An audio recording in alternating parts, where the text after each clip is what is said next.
All right, we got Coach Briles with us. Let's get going. Tom, you want to lead us off?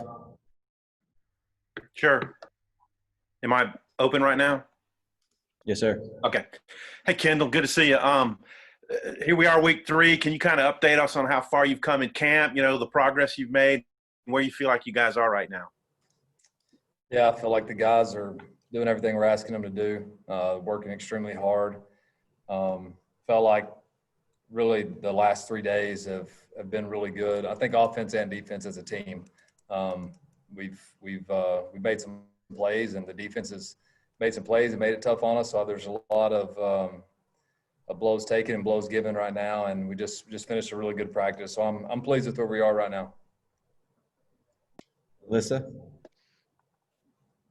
Hey, Coach. I know that last week Coach Pittman said that the tight ends were still kind of up in the air, and this could be a big week for some of those guys to set themselves apart. What are you looking for specifically at that position? And then again, in these past 2 days, anybody stood out to you? Yeah, just a well-rounded guy. We got to have a physical player at that position, somebody that'll finish on blocks, and then a guy that's versatile enough to be able to get out on the edge and be a real threat in the throw game. And then a guy that, the tight end position for us offensively, they're not told what to do all the time. A lot of time they got a line to execute, and so we got to have a guy that can think fast, react fast, line up fast, and then play fast. And that's kind of what we're looking at. And we got a host of guys that are playing the position that are getting a lot of reps, and those guys are all progressing. And I don't think we found the guy yet. Hopefully Friday we'll have somebody who separates. But the thing that I do appreciate is we've got 3 or 4 guys that we feel decently good at putting them out on the field and knowing what we're going to, but just waiting on somebody to separate. Hutch. Yeah, Kendal, I was wondering what you've thought about the offensive line. How has it progressed, from day 1 of camp to right now?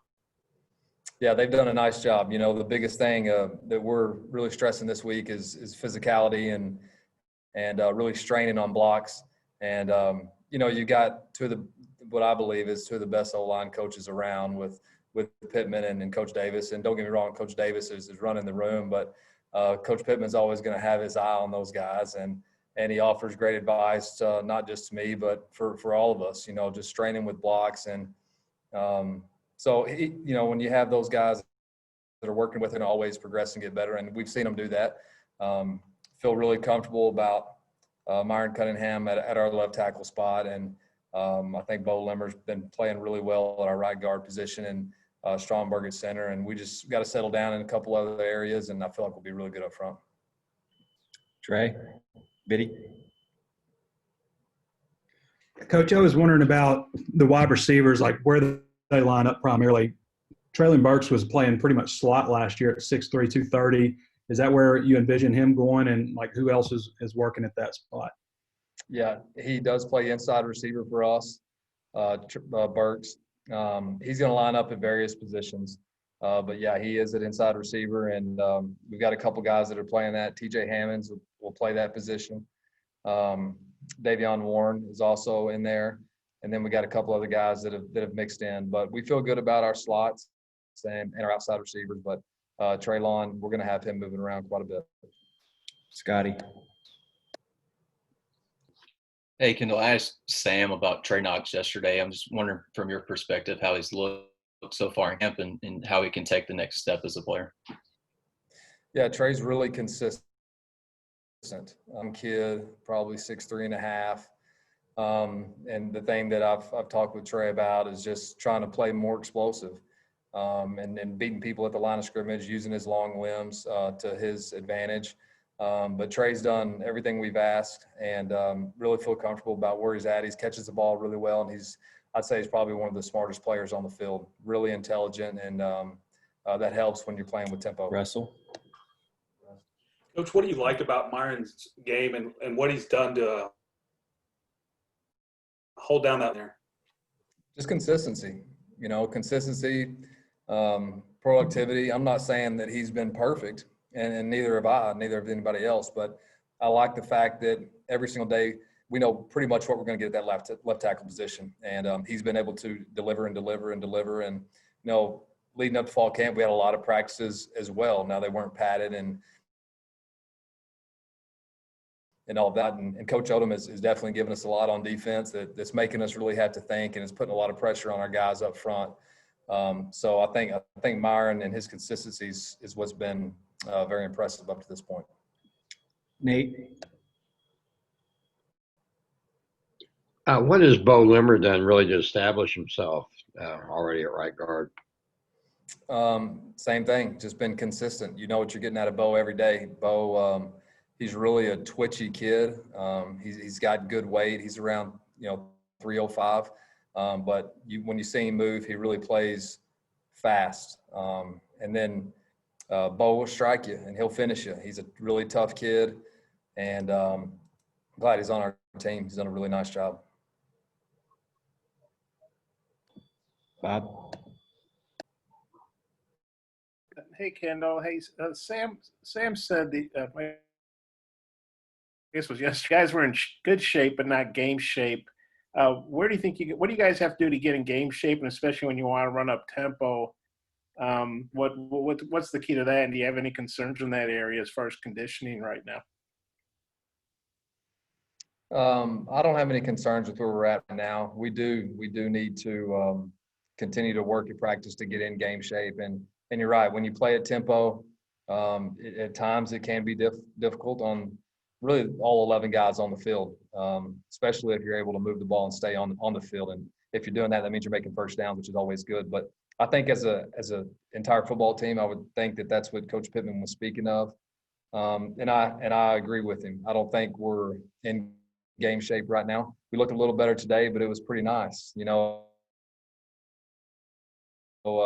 had a lot of special teams involved with that scrimmage as well. And so there's a lot of running up and down the field. So you saw guys dragging their tongues a little bit. I think the 1-2's there. We just got to keep striving and getting them in shape.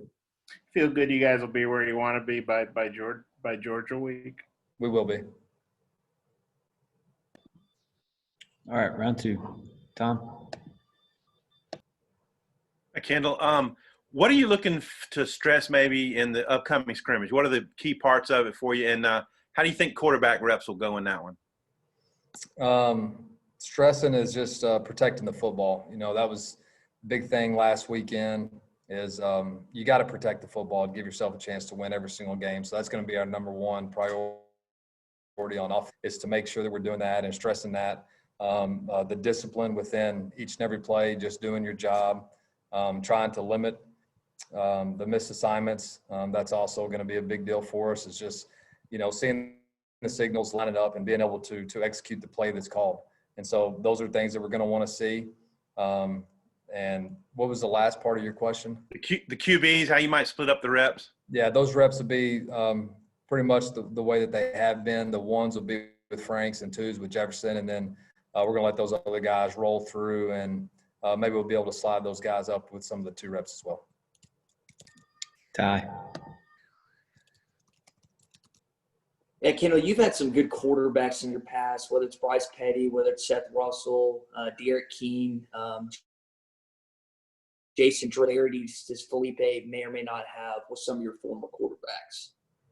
Yeah, I don't want to compare any of those guys. I think, as a player, you want to be your own person. And certainly those other guys that you've mentioned have all been tremendous quarterbacks. And, I'm very fortunate to be around them. Those guys have played beyond college football. And I think Felipe, and some of the things that he possesses that I really appreciate is his work ethic. He's a guy that comes up here and studies the tape. He watches it by himself every day. He wants the installs before we ever have our meetings. I feel like he's really starting to develop himself into having a leadership role. He's very competitive. We got to see a little bit of that today at practice. And, and you can talk about all that stuff, and he could be 5'9", 180 and slow and look like me, but he's not. He's 6'6", and he's 240 pounds, and he's got a lot of God-given abilities that he's blessed with, and he does not take them for granted. He continues to work, and that's what I appreciate so much about him. I'm very glad that we got him, and really appreciate coaching the young man. Ready?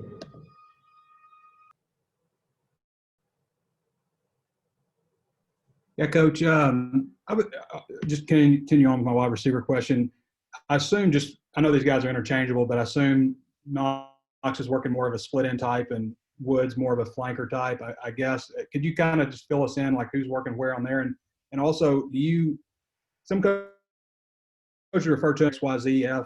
Some coaches refer to them by numbers. Some coaches refer to them by letters. What do you use? Yeah, those guys we call outside receivers, talking about Knox and Woods, and then we have inside receivers. We try not to complicate it a whole lot. I'm not real smart, so XYZ I could get confused. So we just use 1, 2, 3, 4, and it's been the system that we've used, and hopefully it'll continue to show some success. Who's the 1, 2, 3, 4?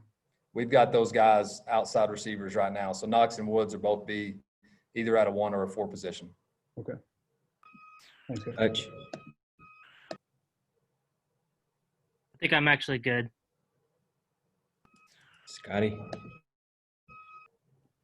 Yeah, Kendall, going back to Beau Limber for a minute, Jonathan Marshall said that he's kind of giving Beau is giving Jonathan Marshall a little bit of a run for his money in the weight room, just in terms of strongest guy on the team. So you're seeing that kind of translate to the field with Beau?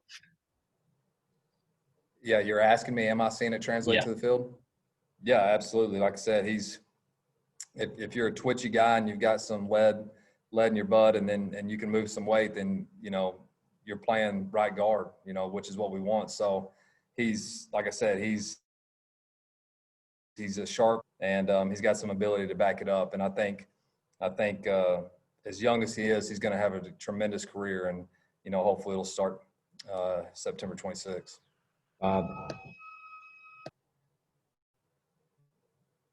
Hey, Kendall, you talked a lot about Barry's guys giving you all a good look. When you watch practice or watch film, what do you see from Arkansas's defensive ends? Those guys have played. I'll tell you, Barry's done a tremendous job with moving those guys around. You can all going to be, but 13 has been a mismatch problem for us. We've had a hard time blocking him, but those guys are all playing at a real high level, and you really don't know where certain things are coming from, and Barry's done it for a long time as far as getting guys to play extremely hard and being able to run schemes that are going to get home, and they're definitely doing that. So we try to come in, correct it, and give our best shot. What's Gerald showing you coming back, and the young guys like Soley and Williams and Gregory? I guess Sam said Gregory's getting some 1 reps too. Yeah, I've got enough things to worry about with offense to try to figure out exactly how those guys are doing. I know that when we do one-on-ones and that pass pro stuff, that those guys give us some problems. So they got him playing at a high level, and Coach LeBlanc, who's the D-line coach over there, he knows exactly what he's doing, and I believe that he's fulfilling that role. Time for 1 or 2 more. Nate? Kendall, just how does Noah Gatlin look coming off the injury he had last year? He looks good. He's been on the field a bunch. He's obviously an extremely big kid. And he looks really healthy right now on the field. So, the thing about him is he's going to do everything right to make sure that he does stay healthy. He's in the training room and taking care of his body. So, Coach Davis is doing a heck of a job with him, and hopefully he's going to help us. Ray Schapp. Coach, how confident do you feel if you had to play, let's say Saturday, that you've got 11 guys you're going to go with, and then backups at those positions? How confident are you in what you have out there right now? I think we would be good as far as running out there with the 1s. I think with the 2s, from a mental standpoint and probably conditioning standpoint, there might be a little bit lacking there. But overall, our kids are working extremely hard, and if we rolled out there and played on Saturday, they'd be fired up to do it. I can promise you that. Ty. Kendall, about a week or so ago, you said the quarterback position was Felipe's to lose. Is that still the case as of today? Yes, sir. All right, Tom, wrap us up. We haven't asked you one word about the running back, so I think we all know how Boyd performs. What's going on behind Boyd right now? Who's playing? Traylon Smith is doing a tremendous job. Absolutely love that kid. I love his heart, his work ethic. You know, ever since I got here in January, all I've seen him do is work all the time. He's just a worker, and it's going to pay off. Smart kid. He understands the tempo, understands the offense, and an extremely tough kid. So he's been getting the reps behind Rakeem, and then, you know, Og had a little hiccup, and he was at running back as well. And then Spivey's looked good. And then our young guy, Dominique, he's had a nice camp as well. So we feel like, you know, Coach Smith has got a really good room there. And, you know, obviously Rakeem's going to be the lead dog. All right. Thanks, Coach Briles. Awesome. Thanks.